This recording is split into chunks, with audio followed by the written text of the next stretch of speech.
wanted to just keep getting those accomplishments and achievements and not proving it to everyone else, but proving it to myself. And just trying to live my best and fullest life and set myself up so that, no matter what comes down the line, I'm going to be happy. Hey there, everybody, and welcome, Orthopreneurs, to another episode of the Orthopreneurs podcast. Today, I'm really honored, humbled, happy to bring our guest in, Dr. Jeff Heinz. Welcome, Jeff. Thanks for having me, Glenn. Glad to be here. My absolute pleasure. And he is not the heir to the Heinz bean fortune, right? Unfortunately. And just for those who are questioning, it's for the Heinz ketchup fortune. They also do beans. I know. I love the beans because, growing up Jewish, I couldn't have bacon and nobody made vegetarian beans except for Heinz. So that shout out was for every kosher person in the world who thinks of Heinz, thinks of beans before ketchup. Man, if I was part of that family, I wouldn't be messing around straightening teeth, but that's all right. We're getting pretty good gig anyways. Maybe he'd be an international man of leisure who just straightened teeth on his private jet, like flying from continent to continent, fixing smiles. Philanthropist, orthodontist. So, let's start off the way we start off with every interview here on the show and sort of tell everybody a little bit about how you ended up where you are to become an orthodontist, if you don't mind, and where you practice and how many practices you have. Sure. Yeah. So went to dental school, Detroit Mercy back in 2010 and wasn't really sure what I wanted to do. One of my best friend's fathers was a dentist, and he was the one that kind of got me into dentistry. I didn't really have a direction. I was thinking medical, dental, and undergrad, but I didn't know for sure. But I was a guy that was always in the garage working on things, whether it was my dirt bikes or snowmobiles and those kind of things. And he kind of just cherry picked me and said, Jeff, you got to come see what I do every day. And that was my first time really shadowing a dental office. Wow. And the next day I changed my major and went in. So went in the first couple of years and I was kind of thinking general dentistry, really liked it, and then kind of switched gears a little bit and went ortho. When I was thinking about ortho, I had an interesting perspective when I was a kid. I had two opinions on where I was going to get my braces. One of which said I was going to be a 3-year case. He was the one in town that had all of the bells and whistles and all the video games and you name it. But I just felt like 3 years, or my mom felt like 3 years actually was a little much. And I was like, okay, so we got a second opinion.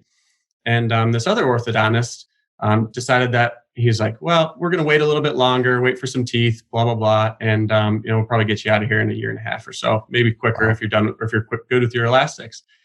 And fast forward till when I was ready, and I got done with treatment in like 11 months. Wow. And I always thought it was so interesting, that huge difference between the two. So when I was thinking about specializing, I was shadowing different ortho offices, and I noticed a lot of differences in the offices and cultures and ways of treating and things like that.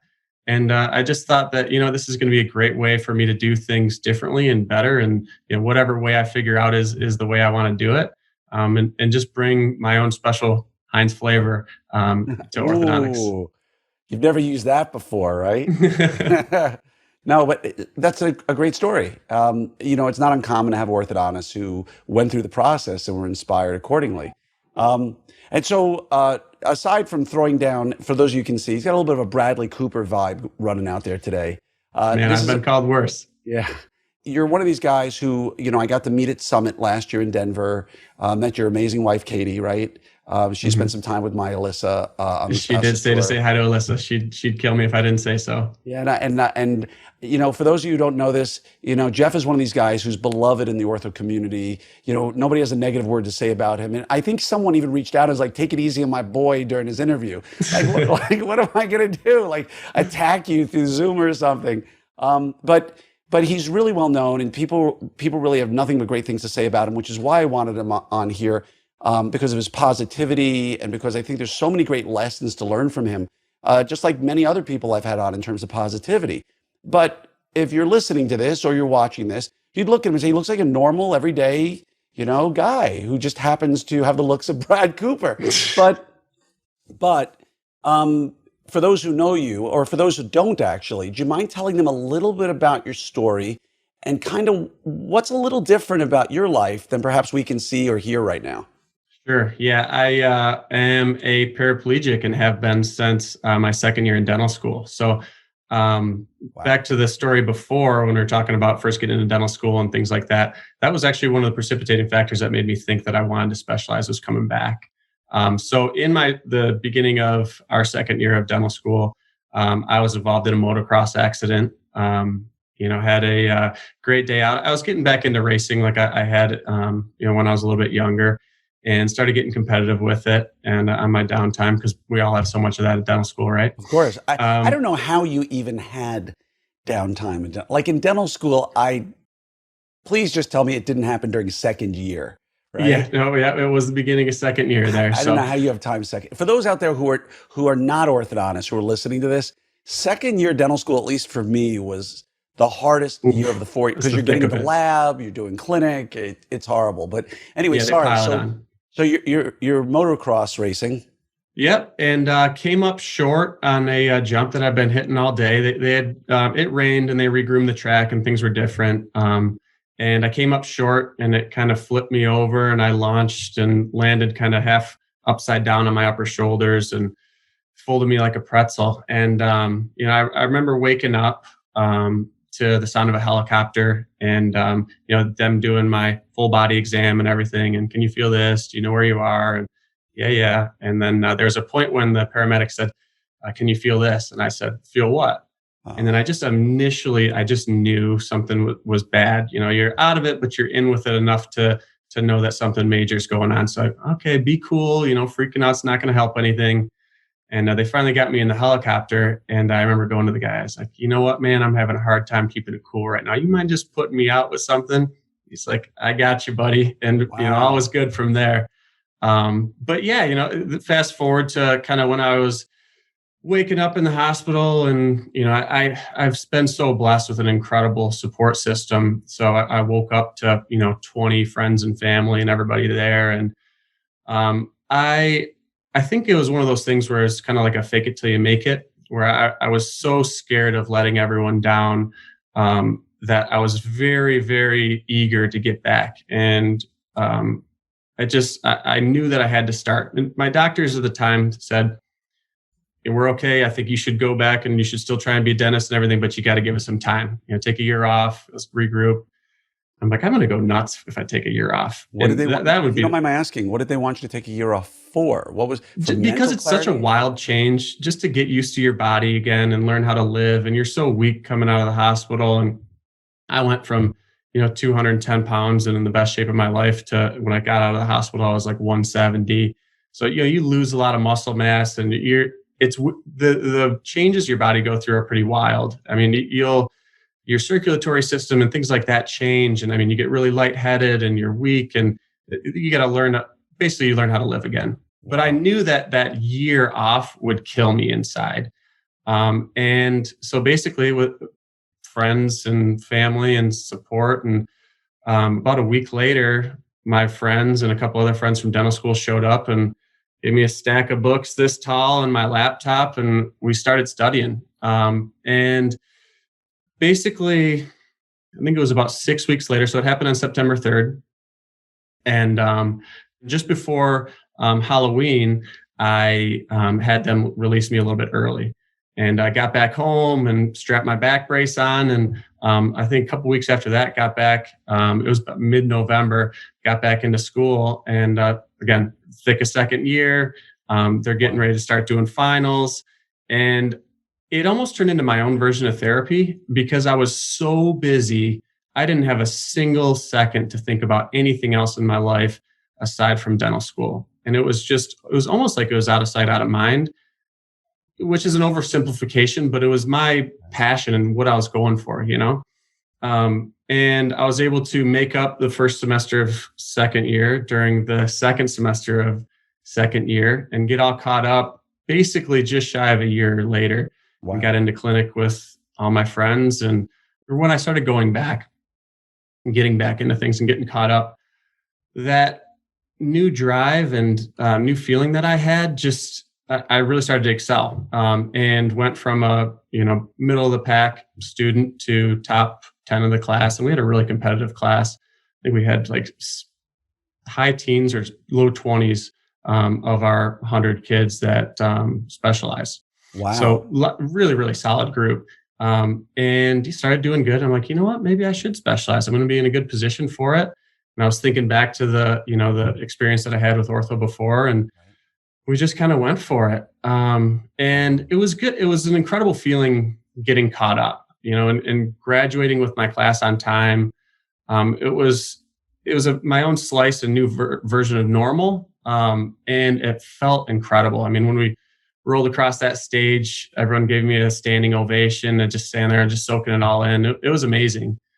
And yeah, so I went out and I knew I wanted to specialize. I was definitely thinking ortho, but I also wanted to get some wind in the sails, so I didn't go right into residency. Went out and practiced general dentistry for my good buddy's dad, who was a dentist. And got basically everything that happened. It was a lot to get through all that. I needed to be rejuvenated and I get out of academia for a little bit. Yeah. And it was the best thing I could have done because I love general dentistry. It gave me a ton of valuable knowledge, and kind of the other side of things when we're thinking ortho.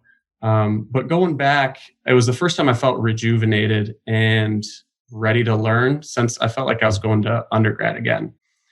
So I hit residency. To back up, I had, when we were going through and doing the interview process, application process, I was very forthcoming with my situation, what happened. My letter said, this is a story unlike any you've heard, blah, blah, blah. And I laid it all out. And I think that might have hurt me a little bit, but it's one of those things where if someone's not going to give you an interview because of this kind of situation, I don't want to be there anyways. Amen. And my lone interview was at Indiana University, and went down there to talk about some nerves. Yeah. And we interviewed and met some of the best friends that I still, to this day, I'm going down there this weekend for the Indy 500. It's the annual trip for us. Wow. And did residency in Indiana. Learned a ton, had a great time, met some incredible friends, and just an extra feather in the cap, man. Yeah, I mean, it's just, your story is so incredible, man. And the way again, many of us out there have done some crazy sports or things like that. And I'd be a liar, if I didn't tell you that a few times it crossed my head, like, should I be doing what I'm doing? I mean, and I can't even begin to put myself in your shoes of how could, I've always looked at folks like you, people who've led remarkable lives, like fully fulfilled lives, after a tragedy like what you went through, and look back on and go, hey, I went and I did this, and I got through second year and I was all caught up and I was top 10. And like, I often question myself, would I have the ability to do that? Right? Like, I think you'd be surprised. A lot of people say that, and I've never really looked at myself as this wildly special or different human being. I mean, I'm very driven, but a lot of orthodontists are very driven. And I think that everyone experiences their own version of hell in their life at some point, and has an opportunity to overcome and, do better and grow from it. And mine was a little more extreme than most. But, I think you'd be surprised at how resilient humans can be when they have a good support system and the right head on their shoulders and just a determination that you don't want to do anything different than your original plan. And however the hell it's got to happen, it's going to happen. It's amazing, man. And I told you before we came on the air, I'm like, just tell your story, brother. It's so positive. It's such a great outcome. And I know that you're only on the first few chapters of the story that you're writing. And I said, no, I'm not going to dive into too many deep questions, about that. But like, I have to ask, in like movies, like Rocky, when Rocky's training, right? They show you like 8 weeks of training in like a montage to like, Eye of the Tiger that takes like 3 minutes, right? And they don't stop to really realize, what really went on during training. Mm-hmm. And your story reads like that a little bit. Like, I had this accident, my friends were in the room, we studied, I got through this, and, I was really busy, but no doubt there were a lot of quiet times, right? Oh, yeah. There had to be. If you don't mind my asking, what was it that got you through those quiet times? Was it a competitive nature, like, I'm going to beat this? Was it a sort of like, optimistic nature, like, some people would say there's a higher power that has a purpose for me? What was it that like you went to deep in your soul, if you will, that sort of got you through those quiet times? Yeah, I think there's a little bit of everything, a little bit of competitiveness, or a lot of bit of competitiveness, if I'm going to be honest. I don't know you Yeah, well, Jeff, but I'm willing to wager yeah, that quite a bit. I did not want to get in like the octagon with you, dude. Like, Yeah, yeah, definitely some competitive nature there. And I also had this, I have a very close relationship with my parents. My mom is my rock. She's been through a lot in her life, and there have been plenty of times, or there were plenty of times when we were sitting there and it just was too much. And, we'd hug and cry it out and just like, man, this isn't fair. And why me? And blah, blah, blah. And then I felt like if I let her down and I let my dad down, my dad's a very emotional guy, even though you think I'm big, he's a big dude. But he's a big softy deep down. And I just didn't want to let anyone down. And I also have this, it's funny how you start to get this relationship with time, but I have this fear of running out of time. And my belief is, we have this one life and we have to live it to our fullest. And I kind of just knew like, there's no in between here. I have two choices. Either I just roll over and give up, or I take this messed up hand that I'm dealt and go all in with it, and that's what we did. And each time that I'd have a success or I'd get a good grade or I'd get passed or that next semester, it felt good. And it was addictive, and I think that's definitely why I kept thinking, maybe it's time to specialize or do more, and let's keep progressing this thing, because I wanted to just keep getting those accomplishments and achievements and not proving it to everyone else, but proving it to myself. yeah. And just trying to live my best and fullest life and set myself up so that, no matter what comes down the line, I'm going to be happy. Well, you earned it, brother. You definitely earned it. And it's interesting as I hear you talk about it, because I think a lot about the same thing you just mentioned. I think a lot about this one life we get, right? Mm-hmm. And I heard somebody say this the other day, and it really resonated with me, because I know I'm a bit older than you, but I think I'm like 8 months older than you, right, Jeff? Ish, yeah. Clearly not true. You're not a bean magnet, and you're not 8 months younger than me. But someone said it in a nice way about themselves the other day, and it really clicked that the sun is no longer rising in my life. The sun is setting. It's hit the Mm-hmm. apex of the sky already.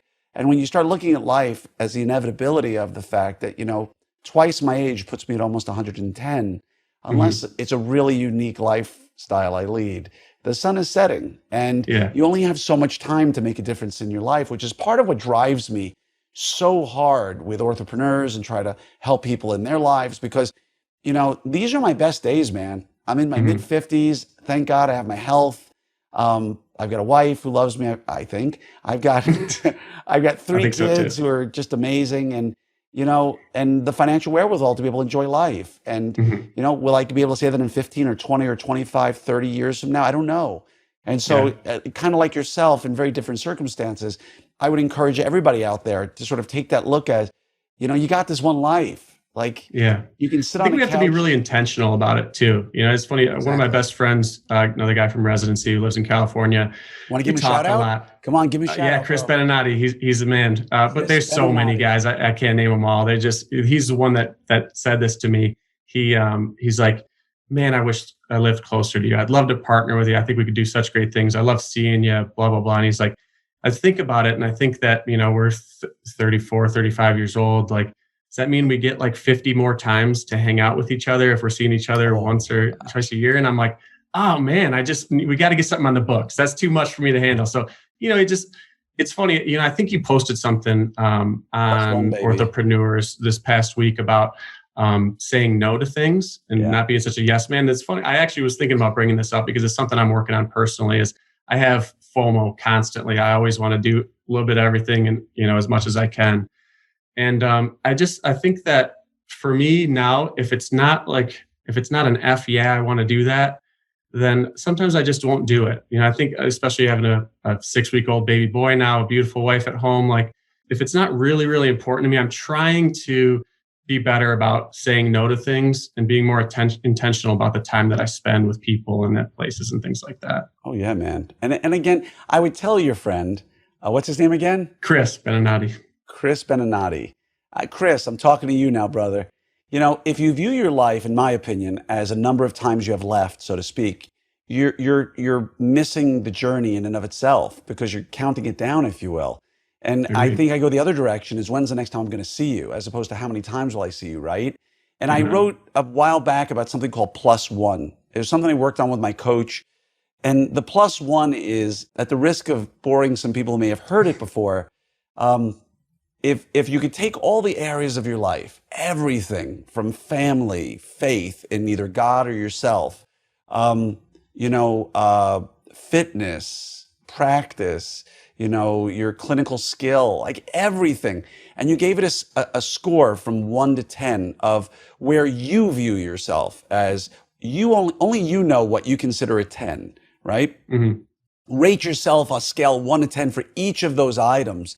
Oof. And then endeavor to figure out what would a plus one look like in each, not to get to 10, but what does a plus one look like? And like with friendship, a plus one is maybe Zooming with my friends more often, right? Mm-hmm. The ones that aren't around, because I've moved from New York to Seattle to Florida to Texas. I don't have any of my childhood close friends within 1,000 miles of me. And so that pains me, that hurts me deep inside, because when the sun is beginning to set, you realize that, I wouldn't count number of days, but, you've got to keep this history going. And so I would encourage everybody, rather than look at the number of times, just like plus one. What does plus one mean to you? Because you can accomplish a plus one. 10 would be, we got to hang out 3 times a year. Well, no, what's plus? That's a 10. Let's just do it a little better this year. What's plus one? What can I do right now to just be just a smidge better? Hey, man, like I just told my best friend from childhood in New York, I just sent him a Yeti Blue mic. I'm like, dude, we're starting a podcast together. He's like, what are we going to talk about? I'm like, whenever you don't we have talk, enough irons in the fire right now, Glenn. Are you kidding me? But again, this is, you get this. And I think a lot of people out there will. Another podcast with my best friend is not another iron in the fire. Right. That's an opportunity to plus one it, man. That's a chance for me to connect with my best friend and to carry on the conversations that we always do, that people listen to and are like, whoa, that's a cool conversation. And it's about movies, about pop culture. And we're both cynical and we finish each other's sentences. And I hope everybody out there has a friend like that. And so I would just ask Gary, plus one it. Just figure out how do you plus one it? How do you make that connection better with your family? You're sitting on the couch, you hear the door open to the garage, you know your wife is coming home with groceries. Plus oneing it means getting out there and helping her with the groceries, when ordinarily maybe she's got 2 bags she can bring on her own. I'm going to, my kids come home and I'm tired, whatever, I'm going to plus one it. And so if you plus one it often enough, before you know it, you've plus 4 or 5'd it. And now, oddly enough, your new 10 is no longer where it was. All right, Chris, plus one more on the books for next year, brother. There you go, man. Call Chris up once a week and just say hi. Like that's your plus one right there, right? Yeah. And so he mentioned he's got a new son who's 6 weeks old. What's his name?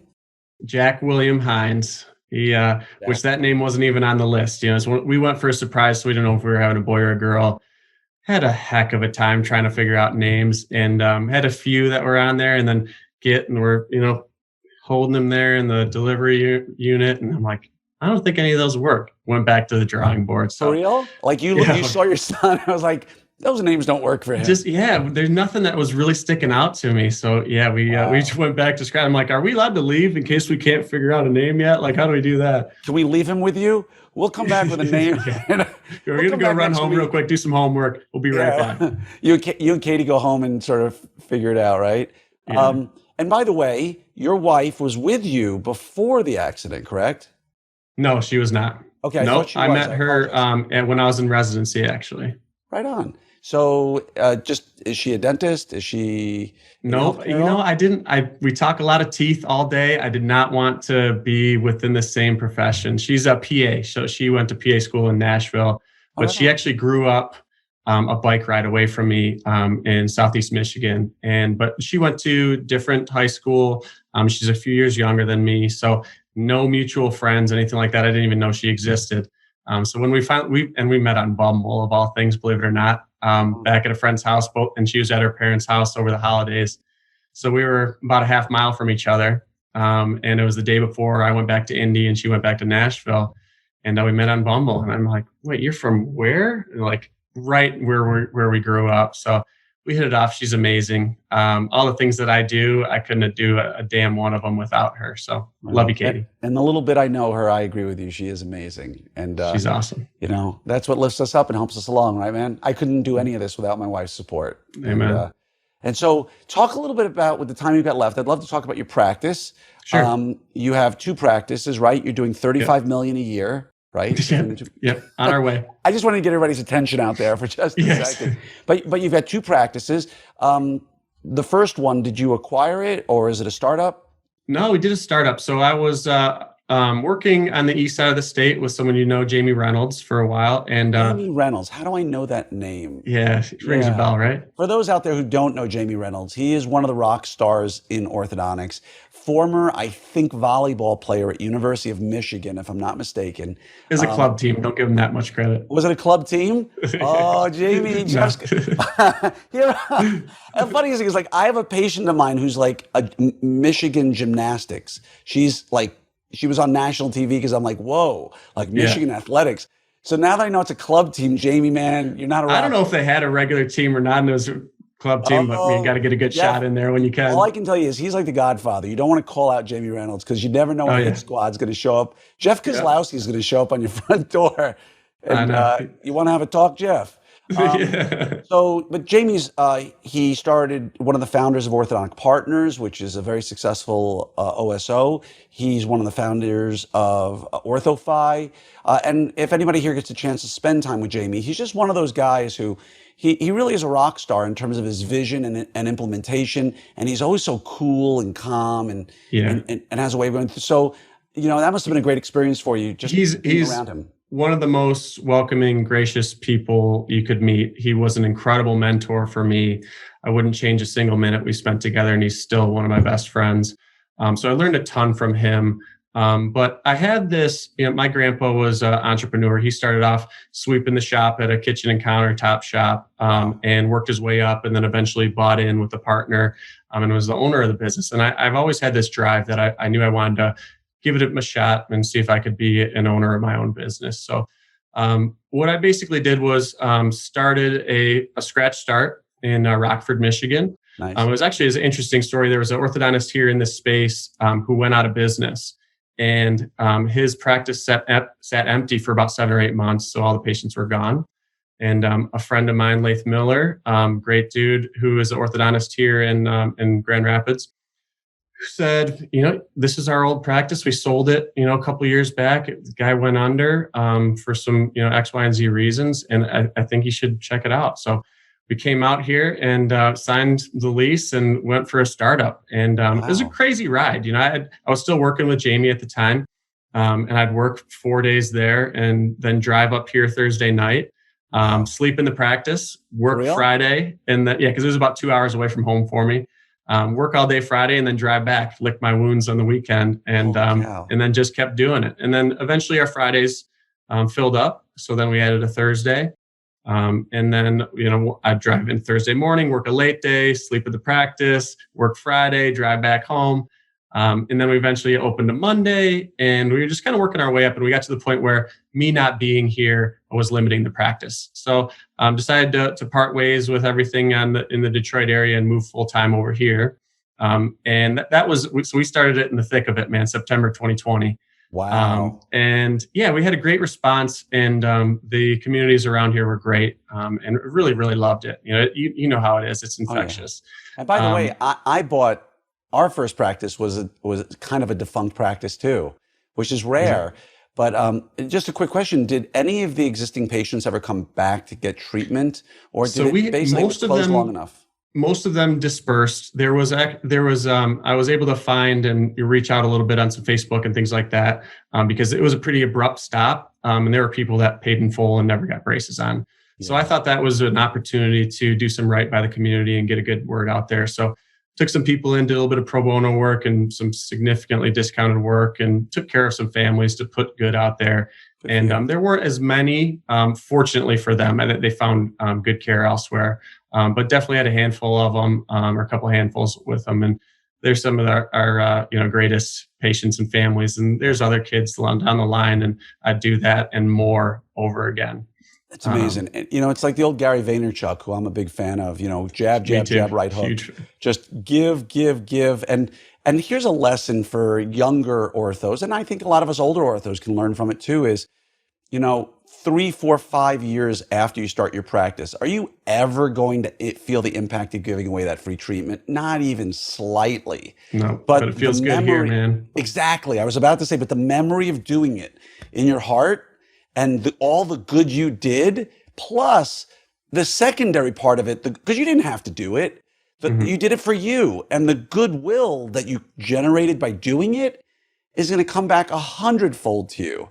And so, man, that's just a true testimony to who you are. And it's also important for people to remember that doing the right thing may not always yield amazing results, but it will always make you feel better, right? And so, in the short time we have left, you started a second practice, right? Yep. Well, then, so basically, our 1 year anniversary, I was at that point was coming over here full time, and I needed more. You know how it is going to dental school and residency, and a lot of debt and a family to feed and those kind of things. So, was fortunate to purchase a practice from a gentleman by the name of Dan Cruz on the south side of Grand Rapids. Our initial one up in Rockford's on the north side. And that has been a practice that was established for 30 years. Great team there, loyal patient base and things like that. So now we split the time between the two, and I'm as busy as I want to be. And the practices are growing. We have an incredible team. I have, the world's best office manager and team, Rebecca Mountain, you know who you are. She's a total rock star, and I got incredibly lucky to find her and just some really incredible talent, especially in a market right now where people are having a hard time finding people, and we just are creating this really, really great team right now, and I couldn't be more proud of it. That's awesome, man. For those out there who don't know, this guy over here, Jeff, is going to be speaking hopefully in Orthopreneurs Summit 2023, because I just love getting people with inspirational stories, and more importantly, good people, to sort of show like, hey, you know what? The old saying, nice guys finish last is not true. You should be a good person. You should help others, and great things are going to happen. I mean, we're all so lucky to do what we do, and you're one of those guys I just can't wait to get to know better over time and spend more time. We will. And Grand Rapids is Gerald Ford, right? I think he's from Grand Rapids. Please tell me. You tested me on Michigan trivia, and I'm not. I thought now Detroit. I was thinking. I'm thinking that Gerald Ford, former president of the United States, I think, is a Grand Rapids guy. I know. Oh, you're right. Yeah. He played football at Michigan. Yeah. Right. And but there you go. You got to live up to that, man. Yeah. Just a president. We'll see what I can do. Just like Gerald Ford. But seriously, I want to say thank you from the bottom of my heart for you being here today. And again, it's important to make the distinction that my reasons for having you on here certainly are not because of the story you tell of what could have been a stopping tragedy for almost any number of people, but just because if you go online anywhere in the orthodontic community and mention your name, just the amount of love and positivity that comes out is it's a total reflection of who you are, man. And so I appreciate that. I mean it. I just saying it out loud. And just can't wait to see you at some upcoming meeting before 23. Absolutely. And yeah, see your speaking of lovely FOMO, wife. man, it hurt to miss out on AAO this year, but little Jack was keeping me back home. All the right reasons. I got a good excuse this year. Won't happen again. Saved you from COVID. yeah, exactly. Oh my gosh. I heard so many people got COVID. I mean, the AAO meeting was phenomenal. I heard my kids were graduating. So we're on the other ends. I couldn't go because my kids were graduating high school and college. So, like I said, for 8 months difference, it's crazy. Our lives are so different. But yeah, hopefully we'll get to see each other at some event soon. And I just want to say thank you from the bottom of my heart for doing this today, because it means the world to me. Hey, it means the world to me to be here. Thanks so much, Glenn. Thanks, brother.